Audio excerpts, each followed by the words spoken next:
সম্প্রতি আজকে সোশ্যাল মিডিয়াতে একটি ভিডিও ভাইরাল হয়েছে, যেখানে আমরা দেখতে পাচ্ছি যে একটা সন্তান তার বাবাকে নিজ হাতে কুপিয়ে হত্যা করছে এবং হত্যা করার পর আবার 999-এ ফোন দিয়ে আত্মসমর্পণ করছে।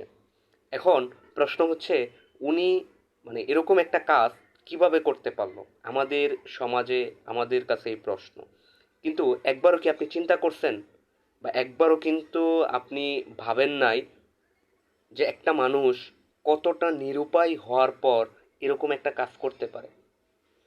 আপনারা বলতে পারেন যে আইন আছে, আদালত আছে, সো ওইখানে বিচার দিতে পারত।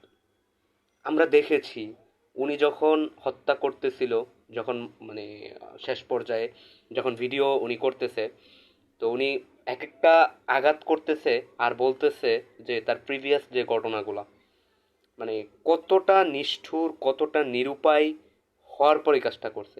তো আমরা যারা আছি, আমাদের মনে যাদের প্রশ্ন, কেন এই কাজটা করল, তা একবার ভাবেন তো। উনি যদি মামলা করতে যাইতো, আমরা কিন্তু রিসেন্ট একবার এরকম একটা কন্টেন্ট পেয়েছিলাম যে আহ, মামলা দিতে গেছে, তখন পুলিশ থেকে জিজ্ঞেস করছে কিভাবে দর্শন করছে, কোথায় দর্শন করছে, শুধু খালি দর্শন করছে কিনা, কোথায় দাগ আছে কিনা, কিছু পরে দর্শন করছে কিনা, তো ব্লা ব্লা ব্লা। তো এগুলা না বলি।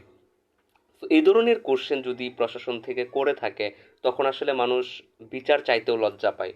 যে আমি একটা মানুষ, বিচার চাইতে গেছি, তখন সে আমাকে জিজ্ঞেস করে কিভাবে দর্শন করছে, কোথায় দর্শন করছে, শুধু খালি দর্শন করছে কিনা।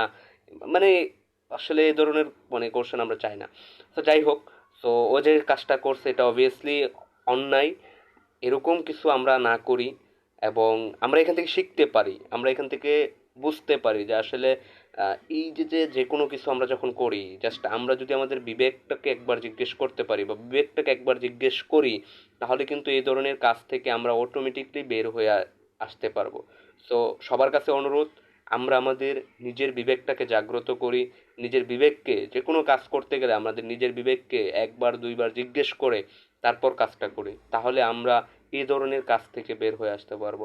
তো সবার কাছে অনুরোধ যে আমরা এই যে যে ভিডিওটা আমরা দেখতেছি, তো এখান থেকে আমরা শেখার চেষ্টা করি, অর্থাৎ যে কোনো ধরনের ভিডিও, যে কোনো ধরনের কন্টেন্ট আমাদের এই বর্তমানে যা ঘটে, তো আমরা শেখার চেষ্টা করি।